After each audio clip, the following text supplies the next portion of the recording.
देखिए, जम्मू और कश्मीर की 3000 कनाल की ज़मीन तो ये इंडस्ट्रीज़ एंड कॉमर्स डिपार्टमेंट को दे सकते हैं अपने इन्वेस्टमेंट के लिए।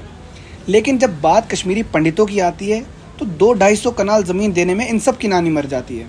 अगर कोई शख्स ये कहता है कि इतना बुरा भी नहीं हुआ कश्मीरी पंडितों के साथ, तो उस शख्स को 2 सबक पढ़ने की बहुत ज़रूरत है।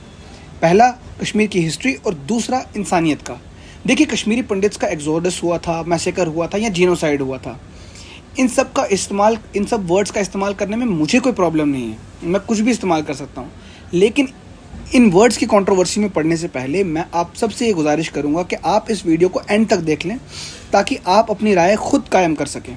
सारे फैक्ट्स को प्रूफ के साथ पेश किया गया है। तो चलिए शुरू करते हैं इस वीडियो को। तो बात हम शुरू करेंगे फ़ारूक साहब से।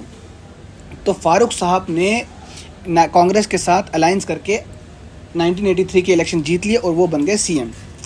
तो सीएम बनने के बाद कांग्रेस को बहुत खटकता था, क्योंकि फ़ारूक साहब इंडिया के साथ तो प्रो इंडियन हो जाते थे, लेकिन जब कश्मीर जाते थे तो वहाँ के सेपरेटिस्ट के साथ उनके फेवर की बात करते थे और पाकिस्तान में प्रो पाकिस्तानी हो जाते थे। तो कुल मिला के काफ़ी फ्रेंड ऑफ ऑल वाली पॉलिसी खेलते थे वो, जो कांग्रेस को बिल्कुल पसंद नहीं आती थी।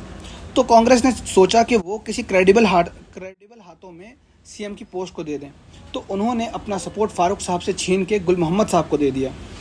इन कंटेक्स्ट ऑफ इंडिया अगर मैं बात करूं तो कांग्रेस को अपनी इस गलती का एहसास बहुत जल्द हो गया, क्योंकि सीएम बनने के बाद गुल मोहम्मद साहब कांग्रेस फेवरिंग तो बहुत दूर की बात, इन्होंने तो उल्टा मजहबी बातें शुरू कर दी, जिसमें इन्होंने कश्मीरी सेपरेटिस्ट को सबसे पहले उनके इंटरेस्ट को फेवर करना शुरू किया और उनको सपोर्ट करना भी शुरू किया। तो उस दौरान कश्मीर में देखिए, सेपरेटिस्ट पार्टीज़ तो बहुत सारी थी, लेकिन मेन 3 ही पार्टियाँ थीं। पहली थी JKLF, जिसका पॉइंट ये था कि वो कश्मीर को इंडिपेंडेंट स्टेट बनाएंगे इंडिया से तोड़कर, by the use of guns. दूसरी थी हिजबुल मुजाहिदीन, जो ये चाहती थी कि कश्मीर को इंडिया से तोड़कर पाकिस्तान से जोड़ा जाए। तो इस बात से आप समझ ही गए होंगे कि ये पाकिस्तानी बैक्ड वो थी पार्टी। तो इनका भी यही मौक़िफ़ था कि ये वेपन्स के थ्रू इंडिया से आज़ादी लें। तीसरी थी ऑल पार्टी हुर्रियत कॉन्फ्रेंस, जिसको आम तौर पे कश्मीर में हुर्रियत कहते हैं। इसके फाउंडर थे गिलानी साहब। इनका भी पॉइंट ऑफ व्यू यही था कि कश्मीर को इंडिपेंडेंट स्टेट बनाया जाए, but without use of guns या वेपन्स, और ये डायलॉग्स में विश्वास करते थे। तो कुल मिला के अहिंसक पॉलिसी थी इनकी। तो इसी बीच गुल मोहम्मद शाह ने कहा कि एक मंदिर को तोड़ के मस्जिद बना दिया जाए, जिस पर काफ़ी हिंदुओं ने प्रोटेस्ट किया, और वहाँ से आके एलिजिडली ये कहा जाता है कि गुल मोहम्मद जी ने एक नारा दिया कि इस्लाम खतरे में है, जो काफ़ी घातक साबित हुआ और दंगे भड़के। इसके बाद गुल शाह को बहुत ही जल्दी डिसमिस कर दिया गया अपनी सीएम की पोस्ट से जगमोहन के ज़रिए। जगमोहन जी साहब उस वक्त के गवर्नर थे। जगमोहन साहब ये भी एक बड़ी इंटरेस्टिंग और बड़ी कंट्रोवर्शियल पर्सनालिटी हैं कश्मीर इशू के मसले पर। बहुत से लोग इन्हें अपना हीरो और बहुत से लोग अपना विलन के रूप में इनको देखते हैं। इसके पीछे बहुत से रीज़न हो सकते हैं। एक बड़ी वजह ये है कि पाकिस्तान के प्राइम मिनिस्टर बेनज़ीर भुट्टो ने इन्हीं को टारगेट किया। इसके बाद स्टोरी में MUF आता है। MUF यानी कि मुस्लिम यूनाइटेड फ्रंट, जिसमें जमात इस्लामिया ने बाकी सारी सेपरेटिस्ट ऑर्गेनाइजेशन के साथ मिलकर इलेक्शन कंटेस्ट करने का डिसीजन लिया। अब जमात इस्लामिया की एक बड़ी फ़ैन बेस ऑलरेडी कश्मीर में मौजूद थी, और अब जो बाकी सेपरेटिस्ट ऑर्गेनाइजेशन का भी इसको सपोर्ट मिल रहा था, तो इनका 1983 का इलेक्शन जीतना बिल्कुल वाज़े हो चुका था। इंडियन गवर्नमेंट के लिए MUF का इलेक्शन कंटेस्ट करना एक गले की हड्डी बनता जा रहा था। तो उन्होंने एक बार फिर से अपना सपोर्ट JKNC को देकर अपना उम्मीदवार फ़ारूक साहब को मुंतखब करके मैदान में उतार दिया। इस बात से MUF को ज़्यादा इफ़ेक्ट नहीं हुआ, क्योंकि वो ये मान बैठे थे कि जीत उन्हीं की होने वाली है। पर जो इलेक्शन के रिज़ल्ट आए वो बहुत ही शॉकिंग थे। इलेक्शन पूरी तरह से रिग्ड थे। MUF को समझ में आ गया कि डेमोक्रेसी सिर्फ पेपर पे है, असल में नहीं। लोकल कश्मीरीज़ की सिंपैथी भी इसी वजह से सेपरेटिस्ट को मिल गई, और उसी टाइम MUF ने कसम खा ली कि वो इलेक्शंस को बॉयकॉट करेंगे, जो कसम अब वो 34 साल के बाद तोड़ रहे हैं, और अब 2024 के इलेक्शन यानी कि असेंबली इलेक्शन को वो लड़ रहे हैं। इसके नतीजतन सारी सेपरेटिस्ट पार्टीज यूनाइट हो गई, और MUF के बड़े बड़े मेंबर्स ने बड़े बड़े वेपन उठा लिए और बड़ी बड़ी तबाही करना शुरू कर दिया।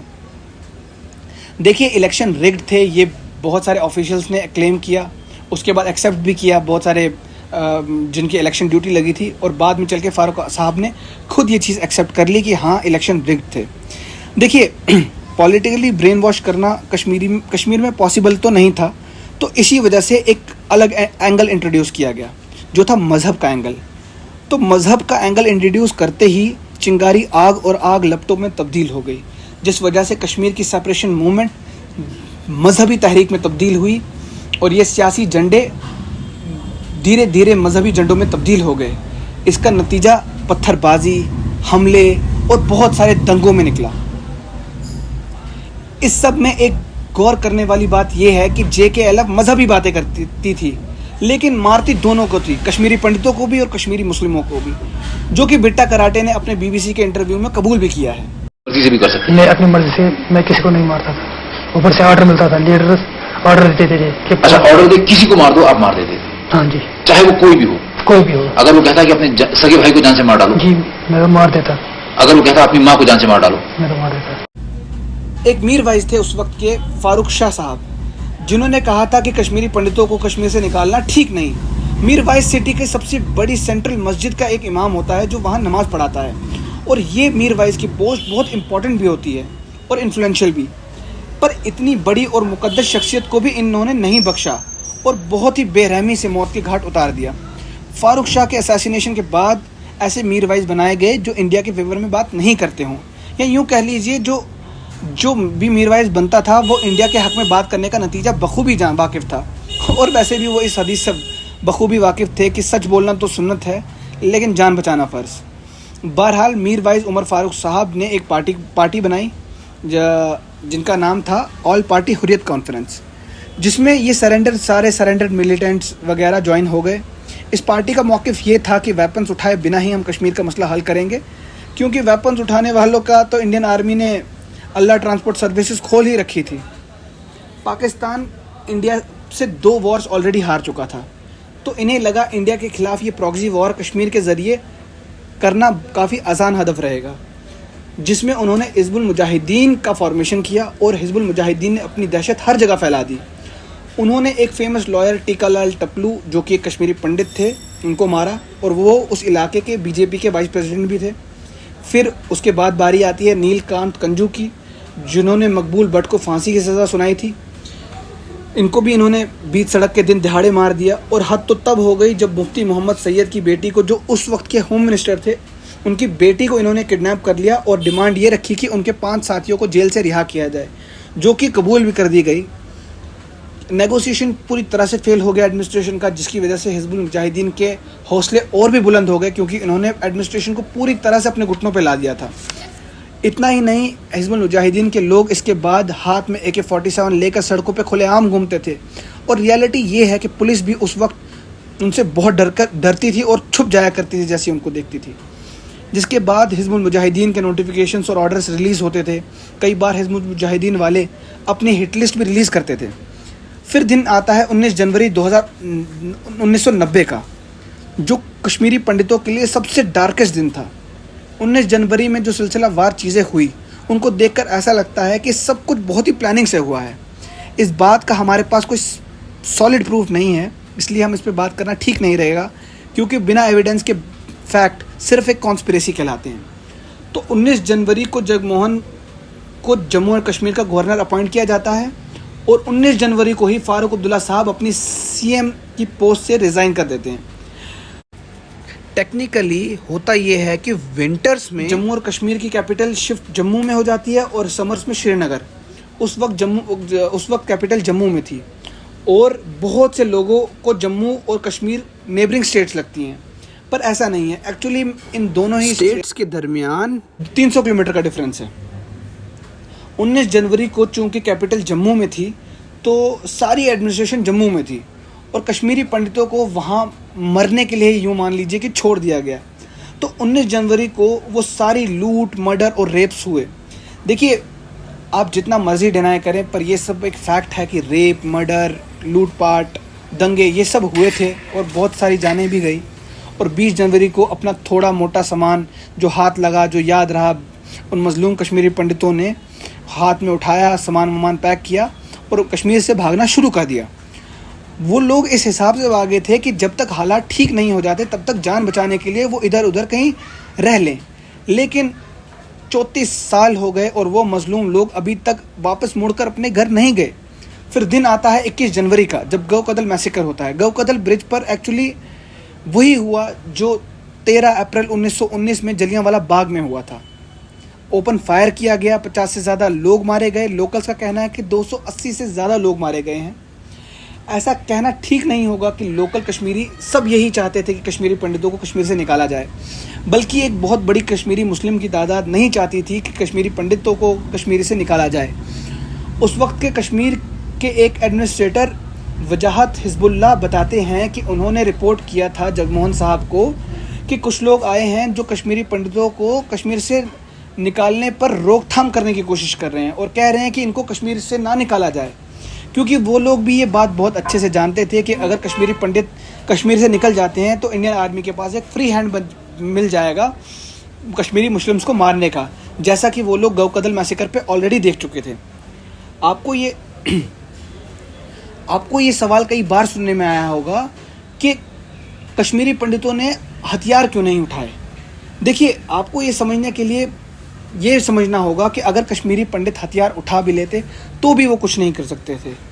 हत्ता कि अगर उन्हें एक वॉर करने के लायक भी इतना सारा सामान दे दिया जाता तब भी वो अपने लिए कुछ नहीं कर सकते थे, क्योंकि एडमिनिस्ट्रेशन उनके साथ नहीं थी। जबकि देखिए, आप इस एग्जाम्पल से भी समझ सकते हैं इस बात को कि जब कश्मीरी पंडित कश्मीर से अपनी जान बचाकर भाग रहे थे तब उधर के गवर्नर ही थे जिनकी रिस्पॉन्सिबिलिटी बनती थी लॉ एंड ऑर्डर को मेंटेन करने की, जो कि जगमोहन जी थे।